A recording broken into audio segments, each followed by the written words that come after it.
Père, du Fils et du Saint-Esprit, ainsi soit-il. Le 28 novembre 1610, saint François de Sales faisait entrer ses ouailles dans l'année liturgique par ces quelques mots. Si les fils de Jacob avaient su qu'un jour Joseph serait vice-roi d'Égypte et leur juge, ils l'auraient assurément reçu avec la plus grande affabilité lorsqu'il vint les visiter au Dothaïm. Or, voici que le Christ vient à notre recherche et l'Église nous invite à bien le recevoir. Puis notre saint docteur poursuit en citant l'évangile que nous venons d'entendre et conclut en disant « Combien est utile la crainte de Dieu, combien juste est la crainte du jugement ». Il ne fait aucun doute, mes bien chers frères, que c'est par l'Esprit Saint qu'il s'est offert lui-même à Dieu, victime immaculée. Mais il n'en est pas moins véridique que l'un des aspects les plus terrifiants de la crise que nous traversons, tant dans l'Église que dans le monde dans lequel nous vivons, était effroyable, l'effroyable perte de ce don du Saint-Esprit, la crainte de Dieu. Mal aimée, mal comprise, mal expliquée, cette crainte de Dieu est le parent pauvre des dons du Saint-Esprit, et pourtant, elle doit animer notre existence, et particulièrement en ces temps durant lesquels nous préparons l'avènement du Sauveur. N'en doutez pas, si l'Église nous donne à entendre cette péricope si terrifiante, qui semble faire double usage avec celle que nous lisions la semaine passée, dernier dimanche après la Pentecôte, ce n'est évidemment pas le fruit du hasard ou d'une disposition cérémonielle antique à laquelle aucun apprenti liturge n'avait jusqu'à présent osé toucher. Le Seigneur qui vient sera appelé au long de ce temps de l'Avent « sagesse ». La première des fameuses antiennes « Ô » que nous chanterons avant le Magnificat, à partir du 17 décembre prochain, commence même par ces mots « Ô sapientia », « Ô sagesse ». C'est notre Seigneur, celui qui vient, qui sera appelé le Très-Haut. Mais le premier nom que la liturgie lui donne est sagesse. Et la philosophie pérenne l'enseigne, le sage, et notre Seigneur est le sage par excellence. Le sage, c'est celui qui ordonne, celui qui met de l'ordre dans le chaos. Notre credo nous indique bien le rôle que le Christ, deuxième personne de la Sainte Trinité, joue dans la création. Per quem omnia facta sunt. Et par lui, tout a été fait. Le Christ participe dans le concert trinitaire à l'ordonnancement de la création. Et les philosophes l'ont bien appelé le sage, l'auteur et l'ami de la vérité, le juste, le bienfaiteur suprême. Ils lui ont donné plusieurs autres noms qui renferment la souveraine et absolue perfection. Et ainsi, il est démontré, s'il en était encore besoin, que notre Seigneur est Dieu. Il est certain que depuis la chute d'Adam et la prévarication de nos premiers parents, et par là, la chute de l'humanité tout entière et jusqu'à l'incarnation du Fils de Dieu, les hommes n'ont pu être sauvés que par la foi, les vertus et les soupirs enflammés des saints de l'Ancien Testament, depuis Abel le juste jusqu'à Notre-Dame. Ils ont soupiré après le promis de Dieu, et pourtant celui-ci n'a pas été désiré comme il eût dû l'être, et bien peu ont préparé dignement son avènement. Trop préoccupés des choses d'en bas, ils en oubliaient de lever la tête, comme nous y invite l'introïte de la messe de ce jour. Vers vous, Yahvé, j'élève mon âme, ô mon Dieu, en vous je me confie, que je n'ai point honte que mes ennemis ne se rient pas de moi. Voici pourtant qu'après 4000 ans, notre Seigneur vient parmi nous. Votre œuvre dans le cours des âges, faites-la vivre, dans le cours des âges, faites-la connaître. Pourquoi donc si peu de préparation, si peu de zèle dans l'attente, si peu de considération quand cet événement ordonné à notre rachat, à notre salut, se présente à nous? Par manque de foi, bien sûr, mais aussi de crainte de Dieu. Ce don du Saint-Esprit qui nous est donné spécialement lors de la réception du sacrement de confirmation n'est pourtant pas placé en tête de la liste de ces dons qui nous sont départis en cette occurrence par le seul fait du hasard. Le premier souffle que produit dans l'âme le Saint-Esprit, sa première inspiration, c'est la crainte de Dieu, d'où découle la vraie sagesse. Le premier commencement de la sagesse, nous dit le psalmiste, c'est la crainte du Seigneur. Par les dons du Saint-Esprit, l'intervention de Dieu devient plus directe et plus complète dans nos âmes, le Créateur substituant sa lumière à celle de la raison et sans supprimer notre volonté, sa motion à celle de la volonté propre. Soutenant les facultés humaines, il les dirige dans leurs actions.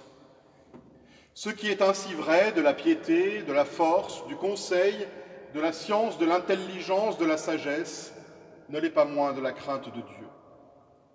Face à l'orgueil qui nous fait résister à Dieu et mettre notre finalité en nous-mêmes, Dieu veut nous donner l'humilité et il le fait par le biais de ce don si oublié.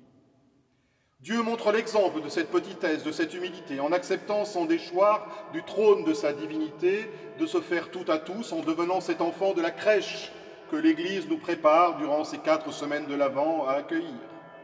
Mais comment accueillir comme un sauveur un enfant? Il est si petit, si fragile, si peu divin dans ses attraits. Mais la foi nous donne de voir dans cet être si fragile celui qui opère le salut de ceux qui le craignent. À la Visitation, en effet, en tenant son Magnificat, Notre-Dame, qui est l'héroïne de ce temps de l'Avent, qui s'ouvre, ne chantera-t-elle pas, inspirée de Dieu, que sa miséricorde d'âge en âge est pour ceux qui le craignent? Si la miséricorde du Tout-Puissant s'étend sur ceux qui craignent Dieu, combien sommes-nous tenus de nous en emplir? Comme le disait don Guéranger, cette crainte n'est pas un sentiment grossier qui se bornerait à nous jeter dans l'épouvante à la pensée des châtiments éternels. Elle est tout autre chose que la peur. La crainte de Dieu n'inspire pas de se cacher de lui comme le firent nos premiers parents lorsqu'ils eurent désobéi. La crainte de Dieu ne suggère pas d'enfouir son talent par peur de la sévérité du maître. La crainte de Dieu ne commande pas des bonnes actions au seul motif de la peur des châtiments. Ces craintes humaines et serviles ne sont pas la crainte de Dieu. La crainte est en nous un mouvement de répulsion en face d'un mal entrevu.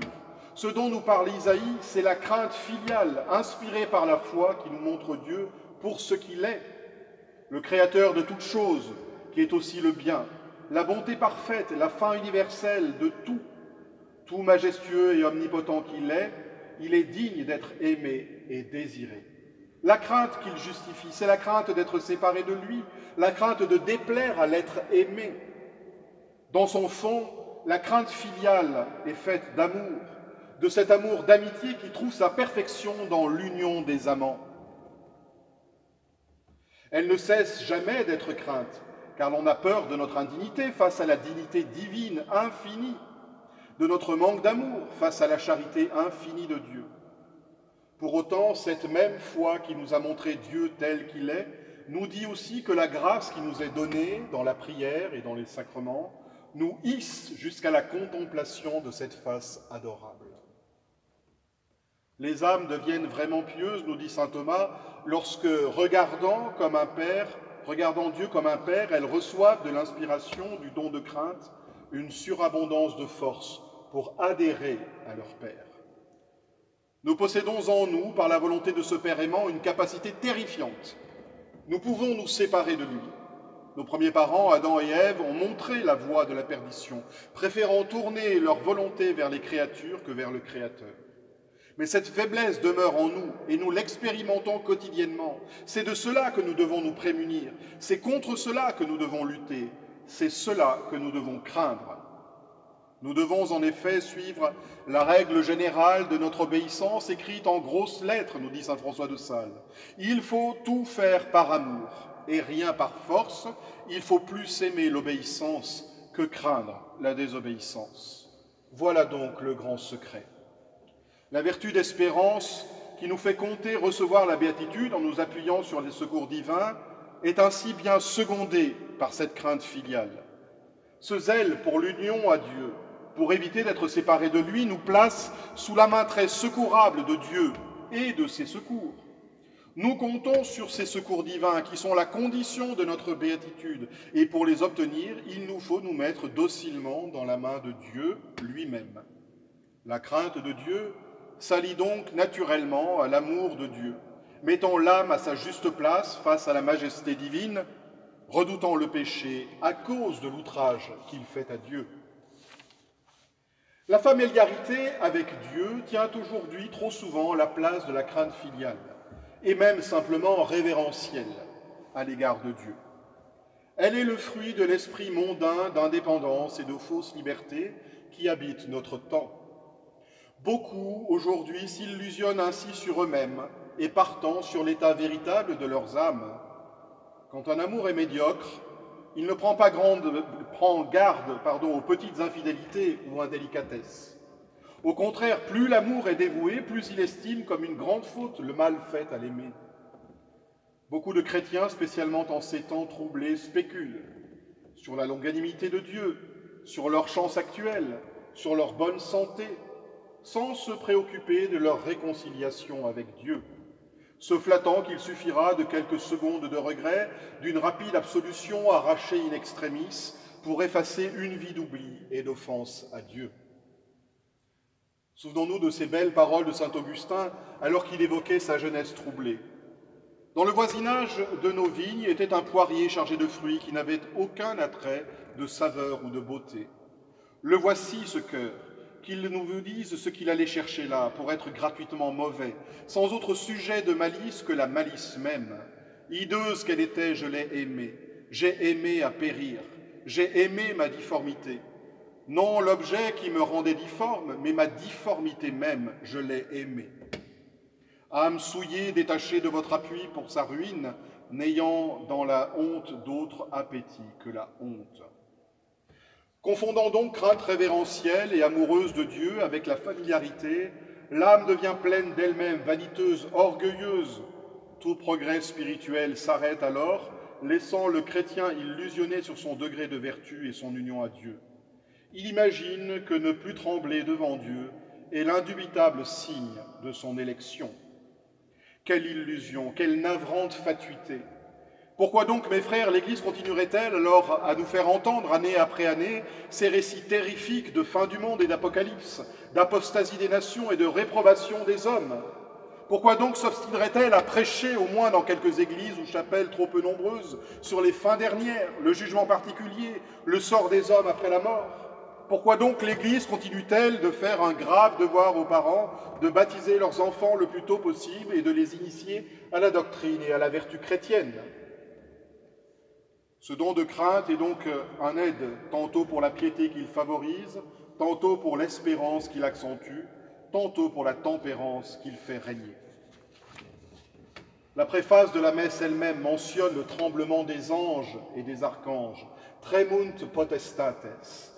Les anges tremblent devant la majesté divine, et pourtant il est bien clair que leur amour de ce Dieu si puissant est sans mélange, sans peur. La crainte de Dieu n'exclut donc pas l'amour, elle le rend plus vrai et se fonde en lui. Celui qui s'unit au Seigneur par amour n'est avec lui qu'un seul esprit, nous dit l'Écriture.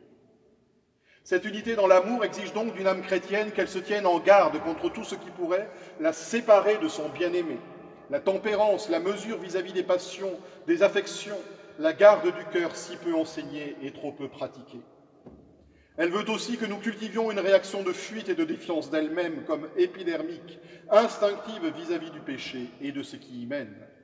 Ultimement, l'âme chrétienne n'oublie jamais la grandeur infinie de Dieu et la révérence à laquelle ses créatures, spécialement celles qu'il rachète au prix de son sang, du sang de son Fils unique, sont tenues. Le psalmiste nous le rappelle, « Servez Yahvé avec crainte et tressaillez de joie avec tremblement ». Aimer Dieu, aimer son Fils unique que nous nous préparons à accueillir, c'est s'offrir soi-même à l'image de ce Dieu qui se fait petit enfant. Dès son entrée dans le monde, son cri est « Ecce venio » « Voici que je viens, Père, pour accomplir votre volonté ». Cette volonté divine et amoureuse est le motif de notre amour de Dieu. Plus notre charité grandit, plus notre crainte filiale grandit également. N'ayons donc pas crainte de la crainte. Cultivons donc plutôt le souci de la nourrir de notre charité. Honorons l'excellence de Dieu que la foi nous présente et craignons de faillir à ce devoir. Penchons-nous donc sur ce mystère qui approche, l'amour fait homme, pour accomplir la rédemption. La volonté de ce Fils aimant est subjuguée par l'amour de son Père qui pénètre jusqu'au tréfonds de sa volonté. Chez les saints, cette volonté est devenue charité.